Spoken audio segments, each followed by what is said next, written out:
Bauru é uma cidade do centro-oeste paulista, a 326 quilômetros da capital, São Paulo. A cidade tem 121 anos e teve um começo inusitado. A região onde se encontra o município era ocupada por dois grupos indígenas, os caigangues e os guaranis. A província de São Paulo, em 1850, ainda era de pouca importância para o país e despovoada. A última cidade para o oeste de São Paulo era Botucatu, que foi emancipada em 1855. O governo imperial, em 1850, declarou a Lei de Terras, que significa que o imperador não poderia mais conceder terras aos seus conhecidos. A terra passaria então a ser comprada, mas esta lei tinha impasses. Por meio de um documento, era muito fácil provar que a terra era sua. Isso despertou a curiosidade, principalmente de mineiros. No ano de 1850, um grande grileiro e bugreiro chamado José Teodoro de Souza, ele reuniu 1000 homens em Botucatu e veio para o oeste tomando todas as terras que ele conseguiu. Então ele fez um triângulo muito grande entre onde hoje é Avaré, Santa Cruz do Rio Pardo e Agudos, né? E tomou tudo isso. Tá? Uma parte desse grupo formou uma fileira e se destacou desse grupo e descobriu o Rio Batalha, que é o rio que passa aqui em Bauru, né? Divide o município de Bauru com Piratininga. Descobrindo o Rio Batalha, eles foram descendo o rio e tomando essas terras, e aí tomaram todas as terras onde a gente está aqui agora. Com a expansão da ocupação de terras, o local onde hoje é Bauru era de difícil acesso por conta dos confrontos com os indígenas. Conflitos indígenas nessa época? Imensos. Teve uma das maiores batalhas sangrentas foi realmente no Rio Batalha, né? Entre os grileiros, os bugreiros, né? E ela se acalmou depois que foi fundado o Sistema de Proteção ao Índio, o SPI, fundada mais ou menos em 1912. Aí foi trazida do Paraná uma índia chamada Indivanuiri, né, para fazer a tal pacificação, né? Porque ela já falava as duas línguas, ela poderia, né, fazer a intermediação entre os caigangues e os colonos da época. Os índios caigangues eram índios que não era impossível de serem domesticados e de serem amansados, como eles falavam na época, né? Então ninguém passava daqui. Bauru era uma barreira para o homem branco na época. E esses grandes bugreiros e grileiros, eles vieram em 1850 e eles montaram fazendas imensas, cada uma tinha no mínimo 15 mil alqueires. O chefe de todos era o Felicíssimo Antônio Pereira. Tem até uma rua muito grande aqui de Bauru chamada Felicíssimo Antônio Pereira em homenagem a ele. E ele era um caçador de índios e, pelo fato de saber ler e escrever num lugar que ninguém sabia, ele era o interlocutor das pessoas que moravam aqui com o estado de São Paulo. Mas o crescimento do número de pessoas fizeram surgir a vila de Bauru. Até que na década de 1860 começou a vir mais gente e surgiu um aglomerado de casinhas lá onde é a Baixada do Silvino, acompanhando o rio Bauru. Eles gostavam de se estabelecer sempre do lado de rios, né?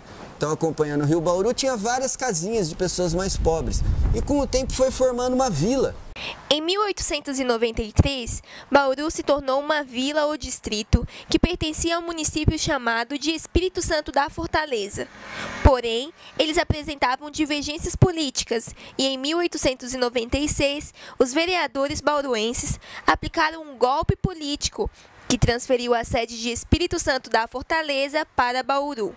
É interesse particular, é tudo que move a política há 123 anos atrás, até hoje é interesse particular, né? Então as pessoas que foram eleitas para ser os vereadores naquela época, eles, com certeza, eles tinham interesses particulares de que se a sede administrativa da cidade estivesse em Bauru, seria melhor. Paulo Tonon é produtor audiovisual e criou o curta-metragem Relógios Adiantados, que foi financiado pelo Programa de Estímulo à Cultura. O filme conta sobre o golpe que transferiu o Espírito Santo da Fortaleza para Bauru. Eu busquei agregar bastante elementos da política atual, assim, né?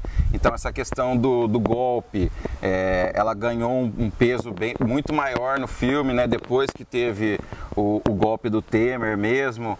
Basicamente um filme sobre política, assim, mas a gente tentou fazer de uma forma mais lúdica, assim, para não parecer tanto que ele é um filme sobre política, mas é um conteúdo bem político, assim, de reflexão, de fazer a pessoa questionar, assim, pô, mas há 120 anos atrás a política era desse jeito e até hoje parece que é a mesma coisa.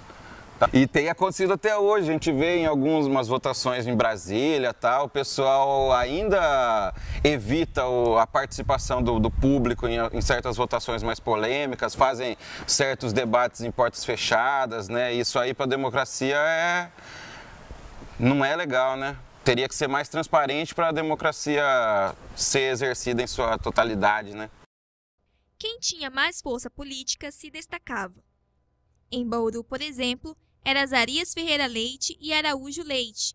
Eles eram mineiros e convidaram o Coronel Figueiredo para montar a fazenda de café Val de Palmas, no município. Então foi uma das maiores fazendas que a gente teve aqui. Um dos motivos que a ferrovia veio atrás, né, dessa grande fazenda, porque antes a fazenda já estava produzindo e não tinha como tirar o café daqui para exportação. E conta os livros que todas essas sacarias era levada no lombo de animais até o porto, né? E a pé daqui até lá. Então, e já tinha trem no Brasil, então os grupos foram se montando, né? As ferrovias já estavam circulando e elas só vieram chegar aqui para poder pegar esse café, né, que era a grande fazenda era aqui, para poder ser exportava. No dia 1º de agosto de 1896, a cidade de Bauru foi emancipada. Menos de 10 anos após sua emancipação, em 1905, a cidade recebe a sua primeira ferrovia, a Sorocabana. Após a instalação de 3 ferrovias, a cidade experimenta durante 80 anos um crescimento econômico, que fez com que Bauru se tornasse hoje a principal cidade do Centro-Oeste paulista. Naturalmente, as ferrovias elas iam sempre para o oeste, porque elas iam atrás do café. O café ia aumentando no mapa do estado e elas iam percorrendo. A ferrovia Sorocabana chegou em 1888 em Botucatu. Ela conseguiu subir a Serra de Botucatu e ficou lá parada por um tempo. Depois, em 1898, em Lençóis. Então, o caminho natural dela seria mesmo chegar aqui. E todos esses fazendeiros que depois acabaram virando fazendeiros poderosos e coronéis da época do coronelismo, eles ficavam manipulando, assim, planejando a vinda da ferrovia para cá. Que eles falam que o pessoal foi para Pederneiras para conversar com o pessoal de Pederneiras se poderia passar a ferrovia lá. E o pessoal de Pederneiras não foi muito receptivo com eles, deixou o pessoal esperando e tal. E o Araújo Leite, o Azarias Leite, que eram articuladores políticos mais habilidosos, eles tiveram a sacada de ir até Pederneiras, pegar o pessoal da ferrovia para conhecer Bauru aqui e ofereceram jantares, ofereceram festas para eles, uma recepção calorosa, e isso aí ajudou o pessoal a decidir que Bauru seria melhor passar o entrocamento ferroviário, maior entrocamento ferroviário da América Latina em Bauru e não em Pederneiras. Quando chegou as primeiras estações, não tinha nada, realmente era tudo mato, né? E as 3 ruas principais, se você for olhar no mapa, é a 1º de agosto, a Batista e Rodrigues Alves. Elas saem da porta da estação Noroeste. Então são as 3 principais ruas, que elas começam a partir da estação. E realmente muitos trabalhadores vieram não só trabalhar na ferrovia para construção, como para trabalhar nos escritórios. E não tinha mercado, não tinha lojas suficientes para tudo isso. Então o comércio veio atrás. E aí também não tinha hospitais. A própria empresa Noroeste do Brasil acabou construindo hospitais. O Salles Gomes, o Manuel de Abreu, a Santa Casa de Misericórdia, foi a própria ferrovia que construiu aqui. Aí precisava de dentistas, a própria ferrovia trouxe o próprio time de futebol, o Esporte Clube Noroeste, que era um time exclusivamente para quem trabalhava na ferrovia, que ele foi criado em 1910. O nosso aeroporto eram trabalhadores da ferrovia. A ferrovia trouxe o desenvolvimento econômico para a cidade, porém, ela começa a entrar em decadência alguns anos depois, o que representou uma estagnação econômica. A ferrovia ela começa a entrar em decadência na década de 80. Nessa época, a noroeste do Brasil ela já fazia parte da rede ferroviária federal, desde o final da década de 50, e a Companhia Paulista e a Sorocabana fazia parte da FEPASA, que era a Ferrovia Paulista S.A. desde 1971. Então essas duas ferrovias com o tempo elas vão perdendo os investimentos. Aí no início da década de 90 a ferrovia é colocada no Plano Nacional de Desestatização, que isso começa com o então governo Collor. E já no início, no meio da década de 90, o serviço é concedido à iniciativa privada. Não é uma ferrovia privada, é uma concessão. Atualmente, a principal economia da cidade é o comércio.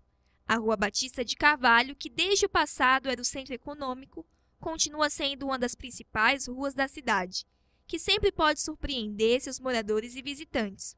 Bauru, cidade sem limites.